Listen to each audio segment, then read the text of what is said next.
Hey everyone, in this video, I'll show you how to easily use generative fill in Photoshop Beta, and if you're new to the channel, please go down below and consider subscribing and leaving a like. So first things first, just go to creativecloud.adobe.com, and then here in the home page, just click on download, and wait for it to download here in the bottom left. Just click on the executable file, and then this should pop up. Click continue. Click yes on the prompt that'll pop up. And then here you just have to sign in with your Adobe ID. So since I don't have an Adobe ID, I'll just go and create one right now. Continue with Google. Now let's just click continue with Google here.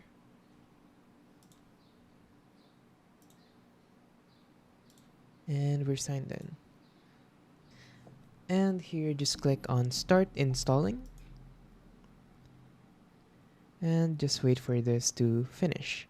And while that's installing, just click here, continue, photo, and then click done. So by setting your preferences, they'll share to you relevant templates, tutorials, and more. So that's a nice plus. Alright, so it's almost done here. And as you can see, it'll open Creative Cloud as soon as it's done installing. Alright, and now that we're here in the homepage of the Creative Cloud desktop, now all you have to do is just click on Apps here, and then click on Try. And then click here on For Teams and Businesses, so you don't need a credit card. Click on Continue, and get started. And here just register any company name you'd like. Student 129.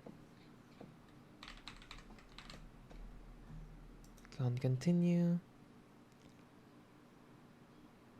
Alright, so your free trial is ready to go. Okay, so once you've got the business free trial sorted out, just click on sign out, click continue, and then you'll have to sign in again.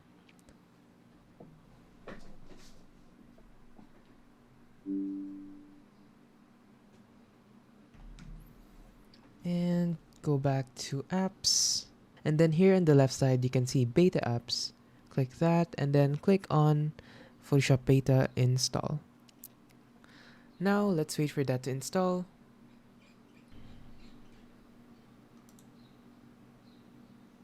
Alright, so now that Photoshop Beta is done, just click on open here.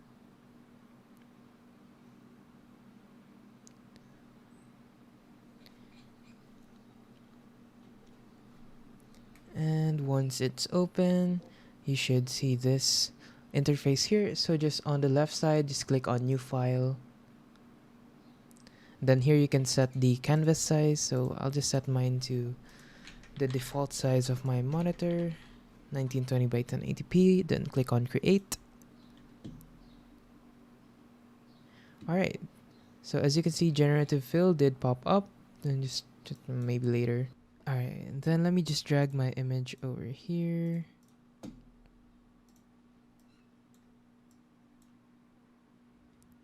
Alright, so now what you want to do is just right click on the image you dragged. So this is the layers tab, and then right click and then click on convert to layers. Click yes.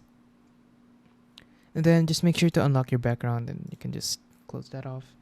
And then what you want to do is basically just select any of these two tools here. So these are the selection tools. This is the lasso tool, and this is the marquee tool. So I just want to create a little horsey around here. So yeah, using these tools, just select the area that you want to generate on. So maybe around on the right side then. And then just click on generative fill here on the bottom left. And then horse feeding from the grass. So just click on enter or click on the generate thing, and then it'll load up. So just wait for it to load. And once it's done, as you can see, it generates as a layer here. So just put it on top. And as you can see, we have horses. So it does give you 3 variations per generative fill that you do. And I think I'm liking this one the most. Alright, so I'll give you guys another example here. Let me just open my Chrome. And then let's see, what would be a good example? Maybe like a mountain range. Something like this one, maybe this one here. So let's just save this as an image. Oh, it's a WebRib, okay. Oh, it's a WebP file. I think Photoshop can handle WebP files, right? Sun ones feature. Yeah, okay. So just close these two. I'll just group these. Horsies. Alright. So same thing as before.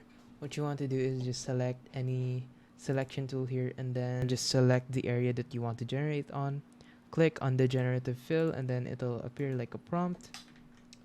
And yeah, the prompt is basically just like talking to Midjourney or like Blue Willow, all of those AI stuff. So maybe like jets fighting in mountain ranges. Let's click on generate and let's wait for this. So sometimes you might not get the output you want, so just click on this like to tell Photoshop that that's not what you want.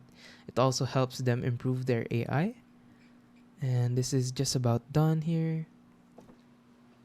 And there you go. So it just generated a jet. Not really jets fighting. But I guess that's good enough. So that's not really what I wanted. So I'll just click on the dislike over here. And as you can see, it does give you your feedback that this is not what you wanted.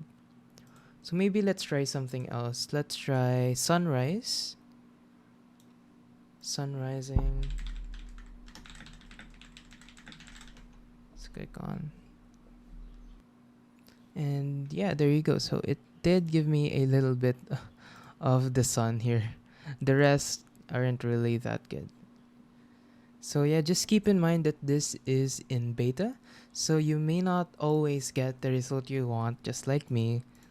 And I think this is more useful for like removing people in the background or like adding more stuff. Not too complicated since it's still in the early phase.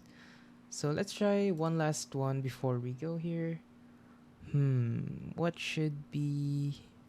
Let's try this here.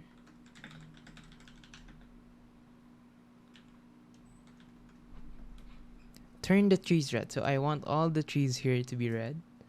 Let's see if it can do that. If it doesn't, well, we'll end the video there. But I hope that you do get the gist of it. So basically just selecting, then clicking generative fill, and just saying what you want, and Photoshop handles the rest. And there we go. It did create red trees, but not really the trees I wanted to be red. Oh, this one looks pretty good though. Alright. So if you found this video useful, don't forget to hit the like and subscribe button to watch all the upcoming videos, and goodbye.